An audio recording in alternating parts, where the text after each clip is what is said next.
All right, happy Friday, everybody. TGIF. Thank you for being a part of Rainmaker Training and Coaching. And today I want to share what I got from reading a book by Jeff Henderson. The name of the book is FOR. It's three letters, FOR. If you haven't read it, please put it on your book list. This is a super important book for all of us who are striving to build a bigger, more successful business. The ideas that he shares in this book are life-changing. They'll change the way you look at things. I read this book 2 years ago, and a lot of what I read led to the decision that I made to change the direction of my business and focus 100% of my effort on what I'm doing right now. And you're going to understand that a little bit more. And I want you to, he's going to talk about customers. And I want you to think of customers in two different ways. I want you to think of customers as the people who do business with you, the people who you market to as potential clients, as your local community. Everybody in that community is a customer or potential customer of yours. And then I want you to think of it from a perspective of who are you a customer for? All of you on this call are real estate agents. You're part of different real estate companies. I don't know how many different companies we have here, but I know that we have different companies. I want you to look at the company that you're in business with, and you are the customer of that company. And I want you to look at what I'm going to share with you today from that perspective as well. All right. I'm going to share what I highlighted this morning in preparation for this call, and we're going to stop every so often and talk about it.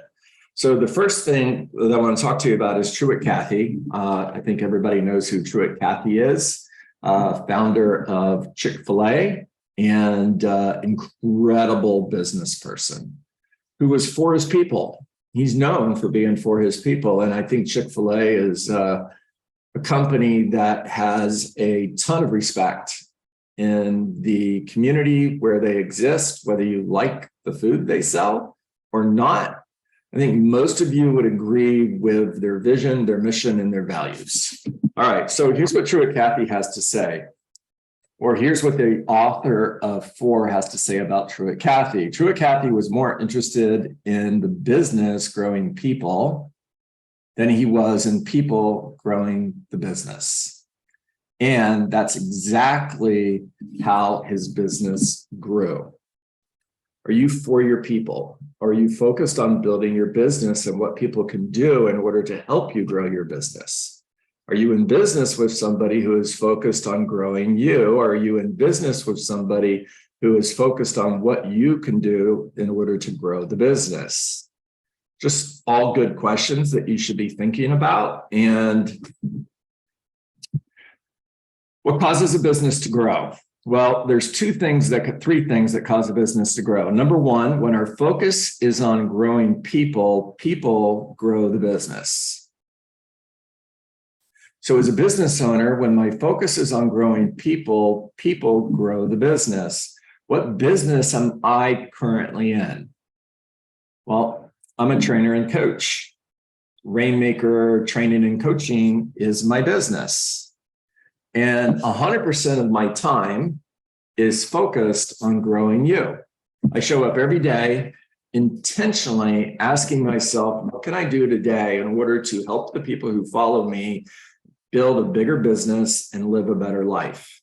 I don't really focus on the business at all. Matter of fact, I don't even think about it half the time. I've said before, and I'll say it again, if I could do this for free, I would. I just happen to need to pay the bills. So there's a few things that I'm going to do in order to create revenue within this Rainmaker Training and Coaching community, but that's not the focus. The focus is you. What can I do to help you build a bigger business, live a better life? Number two, when we think more about how the business can help and serve people, the more people we will eventually help and serve. So the way that you increase your real estate business is by serving more people. the way to serve more people is to think about how you can serve more people. How much time do you put into that? I know we talk a lot during this coaching call on lead generation, finding people who we can do business with. And that's important because that's how we grow our business. But how much time do we think about how can we pour value into the people that we're serving? Focus on that more, and the more people you will serve. All right, number 3, when we think more about the customer than we do the business, when we are thinking about our customers, we are thinking about the business. I'm going to pause and then talk about you as the customer for a moment. When the company that you are in business with thinks more about growing you, their customer, than they do growing their business, the end result is the business will grow. How do you know if the company you are in business with focuses more on growing you than growing the business? Pay attention to what they do. Don't pay attention to what they say. Pay attention to what they do. Where do they invest most of their time? Do they invest as much time in you as they do in closing out the books every month in order to determine what the profit was? How much focus and energy is spent on you versus focusing on growing the business? All right. There is a place to tell, okay, so this is in reference to social media, and I want you to pay really close attention. By the way, there's a couple things I may say this morning that you're not going to like. I apologize in advance, but please be open to the possibility that what Jeff Henderson is sharing is correct, not John Dietz, because all I'm doing is sharing what I learned from reading Jeff's book. There is a place to tell our story. But remember, our story isn't the most important one. The most important story is the one about our customer. So I'm on social media just like you guys, and I'm looking at posts. And for real estate agents, one of the most popular posts is, I sold another home. I listed another home. I'm in the top 10 agents in my office. I'm top 1% of all real estate agents in the United States. The book is FOR, F-O-R. The author is Jeff Henderson. Okay, just answering a question in the chat. Sorry, guys. So I'm reading these posts and I'm thinking, what's the message? How could this message be better? Well, instead of talking about I just sold another home, why don't we tell a story about our customers? In other words, Bob and Sally. It was a pleasure and an honor to serve Bob and Sally. When I first met them, their goal was to sell their home so that they could move to a new city in order to be close to their family. This was super important to them because they needed to take care of a parent who needed their help, and they wanted their children to be closer to their grandparents. Their previous experience selling their home was not great. Matter of fact, it was pretty poor.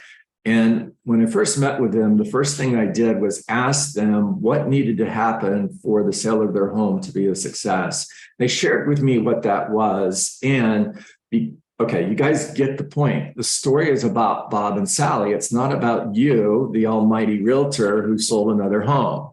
Sorry, don't get offended. Okay, I had a customer once back in 2007 whose listing had expired 3 times. And I'm meeting with them and I'm going through the needs analysis. And one of the answers to their question was, we need to sell our home quick. Now, you guys know the next question. Why is that important to you? Here's what I learned. It was important to them because they were in foreclosure. And if they didn't have a contract in the next 30 days, the bank was going to file the paperwork necessary in order to evict them from their property and foreclose on the home. They had 30 days to present an offer to the bank in order to be able to possibly sell their home successfully as a short sale. Now I looked at the price that the property had come off the market the 3 previous times, and it was way above market value. And I asked, did the past 3 real estate agents ask you these questions? No, they didn't. Did they know that if your home didn't sell, it was going to be foreclosed on? No, they didn't. And I shared with them the strategy that we needed to follow in order to get a contract within 30 days so that we could successfully sell their home through a short sale. End result was we had an offer in 7 days. It went under contract in 10 days. We submitted the offer to the bank and the property closed.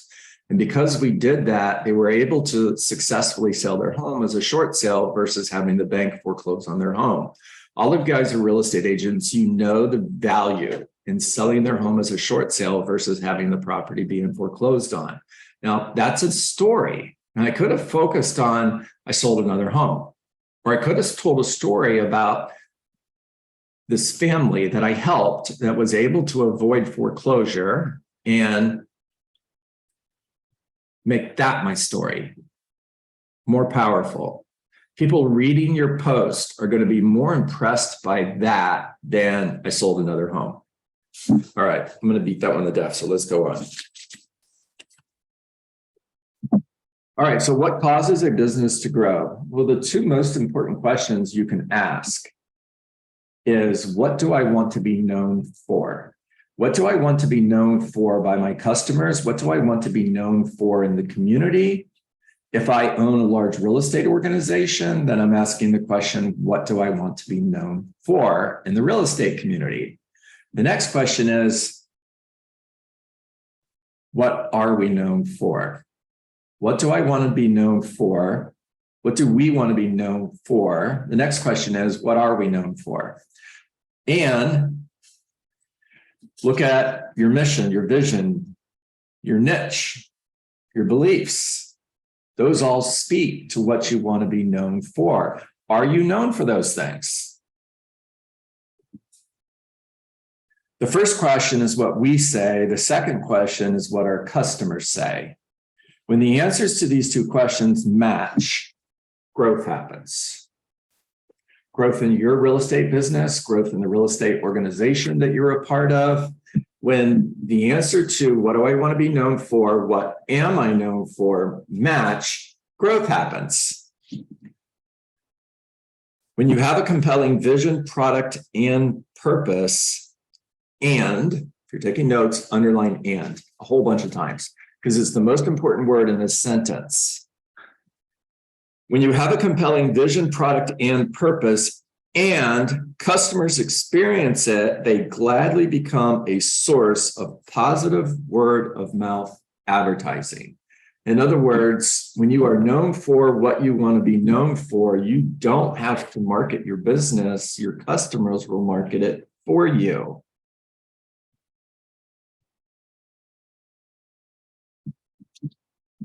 When there is a gap in these 2 questions between what do I want to be known for, what am I known for, and there is a gap in these 2 questions, there will be a gap in sales and momentum slow. So if what you want to be known for doesn't match what you are known for, you're going to have a gap in business, you're going to have a gap in sales, and momentum will slow.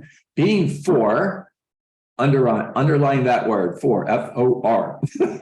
Being for the customers, the team, the community, and you is the pathway to closing the gap between these 2 questions. The challenge is that many organizations aren't clear about what they want to be known for.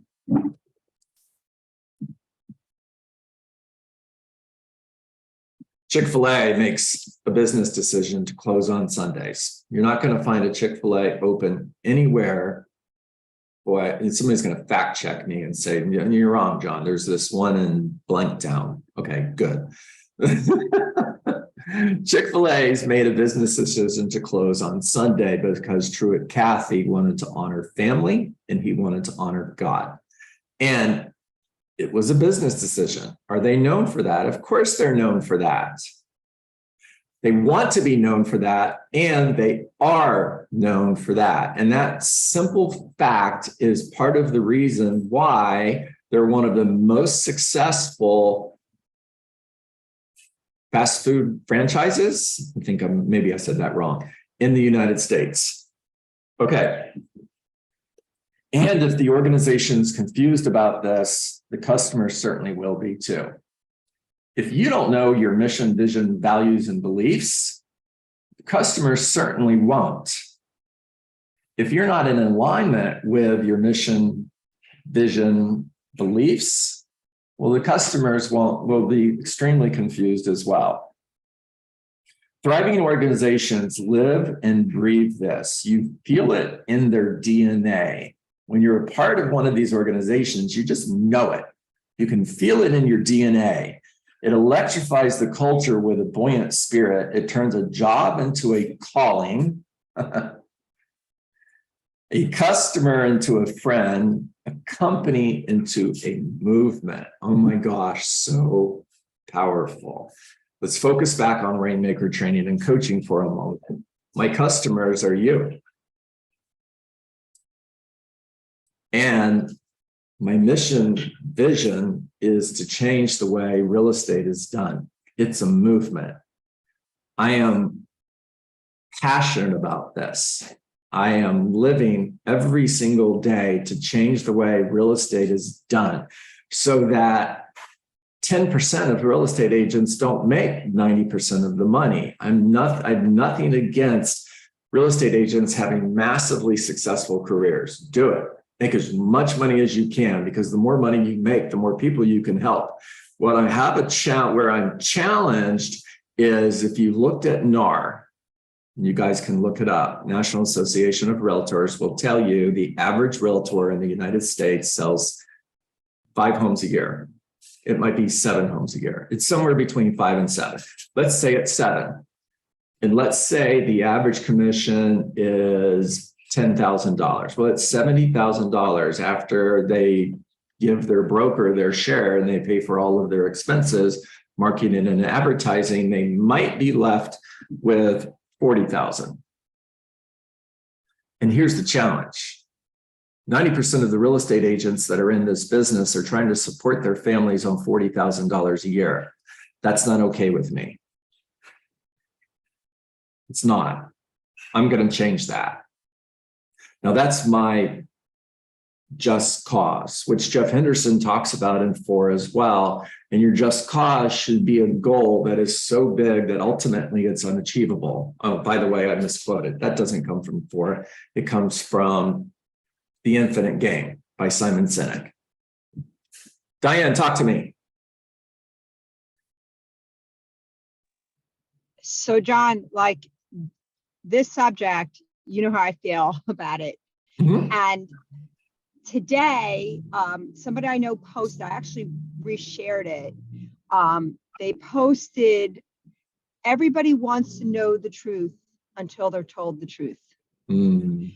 And that just hit me on a whole nother level of a different, like, wow. And so what you're saying is exactly that. And it's interesting because as you were speaking about what does my social media say, because you know I'm on social media a lot, I am so thankful because you've mentioned this before. And I remember when I sold my very first house, I did, just sold this house in Coral Springs, or, just listed, just sold, there was nothing, right? And then I learned that nobody really cared. I got a lot of congratulations. And then I learned one word responses on social media mean nothing, right? People are just appeasing you, right? But then as I started selling, I started telling a story about each of my clients, their love story, their heartache, of course, with their permission. I told the story. I didn't even talk about me. It's just, here are my clients. This is their story. This is what happened. This is why they moved. And I'm so touched and honored to have been a part of their journey. That was like then all of a sudden I'm getting phone calls, I'm getting text messages, and you know, like Diane, and then the messages that people were leaving me weren't congratulations. They were like, wow, that's amazing. I'm so happy for them. It wasn't about me, it was about them. So anyway, love this subject. And now I'm very purposeful about what I post. I know it's a lot of puppy pictures, but everybody loves puppies. So you can't blame the puppies. Yeah. So Thank you, Diane. Thank you for sharing that. You nailed it. You're 100% correct. You tell about a lot about an organization based on how they treat their people. How they treat their people when they get into business with them. How they treat their people while being in business with them. And how they treat their people when those people make a decision to move on to the next opportunity that doesn't take necessarily out of that, doesn't involve the company that they're a part of. How do they treat them when they join? How do they treat them while they're there? How do they treat them when they leave? You could tell a lot about a company and what they're for, and do their mission, vision, and beliefs align with what they say, this is who we are. In 2014, I made a decision. At the time, I was with Remax, and Monica and I had a team that was the second most successful team in the office, blah, blah, blah, who cares? And this particular Remax office at the time was the largest, most successful Remax office in the state of Florida, closing 450, 500 million a year in closed volume. It might have been more than that. It was. And we were doing about $30 million a year. When I met with the owner of that office, Alan, okay, I won't say his last name because I don't know if I have permission to share this, but this is a good story, okay? When I met with Alan and I shared with Alan, this is what I'm going to do. Now, put yourself in Alan's shoes. You're losing the second most successful real estate team in your business. You're losing someone who has influence in the real estate industry, who's a trainer and coach, who has people following them. And what is losing this person going to do for your business, to your business? Is there potential? What's the downside? Well, it's huge. Here's how he responded. We hate to lose you, but we love you, we support you, and we hope that you are massively successful in this new venture. Alan and I are still really good friends today. I'm not a part of his organization, haven't been for 8 years, and we are still good friends today. Next time somebody leaves your organization, think about that. All right, take yourself off mute, talk to me.